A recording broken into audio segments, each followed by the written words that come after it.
Christmas Eve had always been loud on Maplewood Street, strings of lights blinking like tiny stars, children racing with sleds, chimneys breathing out warm puffs of smoke.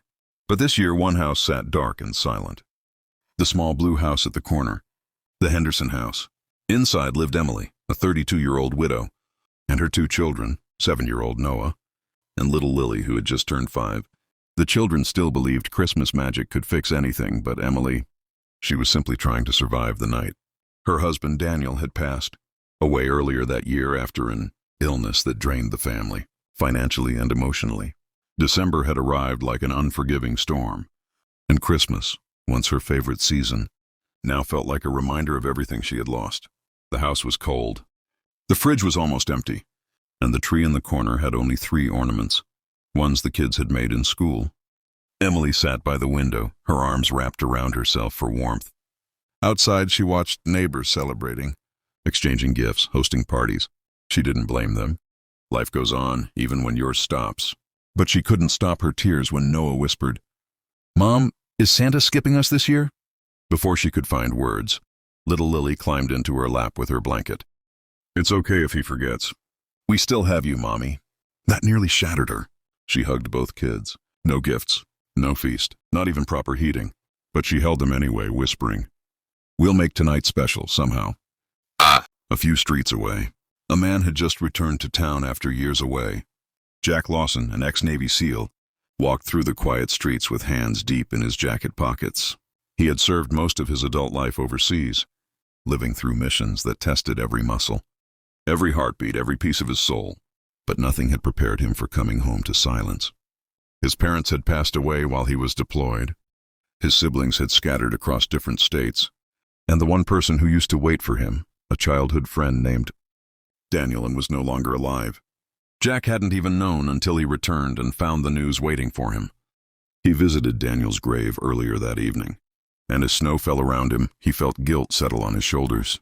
He had been fighting for his country, but his best friend had been fighting his own battle alone. Jack walked aimlessly now, unsure where to go, until he saw something unusual. A small house with no light, no music, no signs of celebration, just darkness. And in the window, 3 silhouettes, a woman trying her best to comfort 2 small kids. Jack stopped. He knew that house. He had played there as a kid. He had eaten countless dinners there. He had laughed there with Daniel during their school days. That was Daniel's home. And now this was what remained. A widow and 2 children spending Christmas alone in the dark. He felt something twist in his chest. Emily quickly wiped her tears when she heard the knock. Nobody visited them anymore. She gently set the kids on the couch and approached the door cautiously. When she opened it, cold air rushed in, along with the tall, broad-shouldered figure of a man she hadn't seen in years. "Jack," she whispered. He took off his beanie, snow falling from it. "Hi, Emily, I just came back today. I heard about Daniel." Her eyes softened, but her exhaustion was clear. "Come in," she said quietly. When Jack stepped into the house, he noticed the things Emily hoped he wouldn't. No Christmas tree lights, no gifts, no warmth, no holiday smell of baking or cooking, just a struggling family trying to keep the pieces together. Noah peeked from behind the couch. Jack smiled gently. "You must be Noah," he said. "You've grown so much."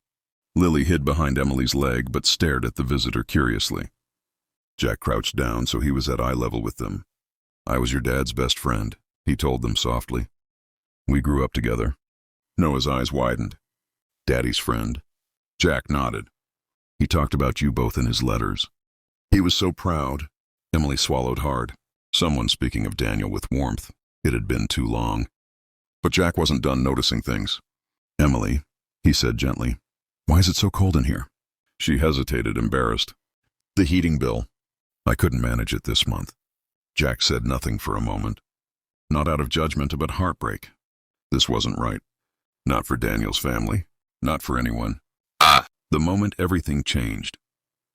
Emily tried to distract the kids with a board game while Jack sat quietly, observing the dim living room. There was a blanket over the window to keep cold out. A cracked heater sat unplugged in the corner. The kitchen lights flickered faintly. This wasn't just a hard Christmas. This was survival. After a long pause, Jack stood up. "Emily." She looked back, tired but polite. "Yes?" Jack took a breath. What he said next changed their lives. "Come with me." Emily blinked. "What?" Jack pointed gently toward the kids. "You three shouldn't spend Christmas like this. Grab your coats." She shook her head quickly. "Jack, we can't intrude on anyone's plans." He stopped her with a calm, steady look. "Emily, you and Daniel were family to me long before the Navy. His kids are like my niece and nephew, and no one in my family spends Christmas alone." She looked torn, standing between pride and desperation. But when Lily shivered and snuggled into her mother's side, Emily finally nodded. "Okay, let me get their jackets." Jack smiled, the first real smile he had felt in months. The journey. Jack's truck was warm, the seats comfortable, Christmas music playing softly on the radio. Noah looked around in awe. "Mom, he has heated seats." Jack chuckled. Emily relaxed a little as the warmth filled the vehicle. She hadn't realized how cold she had been until now. They drove past bright neighborhoods, glowing shops, and families celebrating. For the first time all day, the kids smiled without forcing it. After 20 minutes, they pulled up to a large cabin-style house decorated beautifully with lights, wreaths, and a snowman on the lawn. Emily's eyes widened.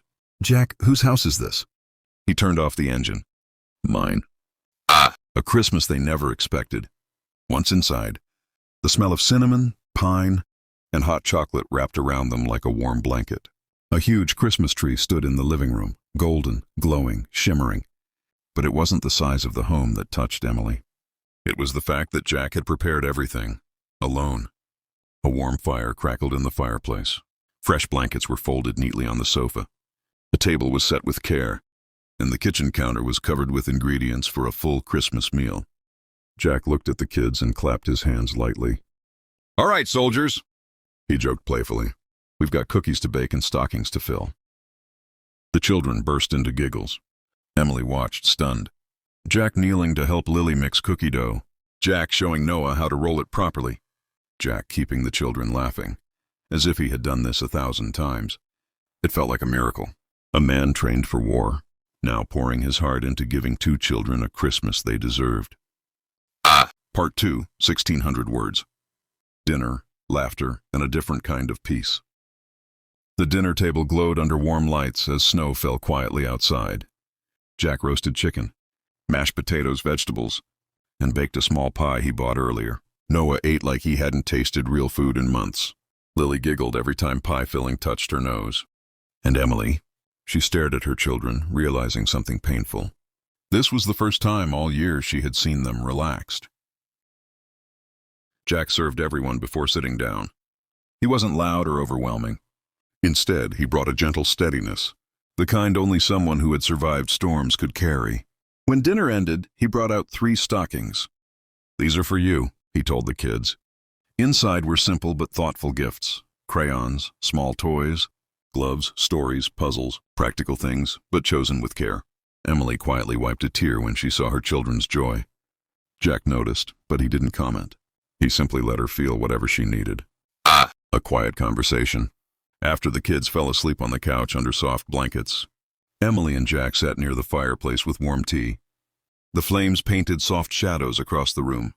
Emily finally spoke. "I'm sorry about earlier. About the house. I didn't want anyone to see us like that." Jack shook his head. "Emily, you have nothing to apologize for." But she continued. I really tried after Daniel passed, but everything got so expensive. The bills, the repairs, the groceries. I wanted to give the kids a Christmas, even a small one. But tonight I felt like I failed." Jack looked at her gently. "You didn't fail. You never did. You kept your family together. That takes more courage than anything I did in the SEALs." She looked at him, surprised. But Jack wasn't done. "Emily, Daniel would want me to look after you all. He would want his kids safe, warm, laughing. I can't replace him, but I can honor him." Emily's eyes softened. "Thank you, Jack." A promise made in snow. Before going to bed, Jack stepped outside to breathe in the cold night air. Snowflakes landed on his jacket, melting instantly. He looked up at the sky. "Daniel," he whispered, "I'll take care of them. I promise." Little did he know, Emily was watching silently from the doorway. And for the first time in months, she didn't feel alone. The next morning, Christmas Day. Noah woke first. He gasped so loudly that Lily shot up beside him. "Mom, Santa came!" Emily nearly spilled her tea when she saw the living room. Jack had stayed up decorating stockings, arranging gifts, and placing a beautiful Christmas train around the tree. There were more presents than the kids had ever seen. Noah looked at Jack with glowing eyes. "Did you help Santa?" Jack smiled mysteriously. "Maybe." The kids tore into their gifts: books, art sets, warm clothes, puzzles, and a few toys Jack knew they would love. Nothing extravagant, just thoughtful. Emily felt happiness fill the room like sunlight. She whispered, "Jack, this is too much." He shook his head gently. "Not enough." A new beginning. After breakfast, Jack told Emily, "I know you've been trying to manage everything alone, but you don't have to." "Not anymore." She looked uncertain. "Jack, I don't want to be a burden." He stepped closer, still respectful, still careful, no crossing boundaries. "You're not. You're family, and family doesn't let each other freeze in the dark." Emily's eyes filled again. For the first time since Daniel died, someone was standing beside her, not out of pity, but loyalty. Not replacing, not intruding, just supporting. What happened after? Over the next weeks, Jack helped repair their home, fix the heating, paint the kids' rooms, and stock the kitchen. He talked to community centers, arranged assistance programs, and made sure Emily had support. He didn't take over her life. He simply held up the parts that were falling. And slowly, the Henderson home began to glow again. The kids grew attached to him, not as a father, but as the uncle their dad would have trusted with his life. Emily found her strength again, because someone finally reminded her she still had it.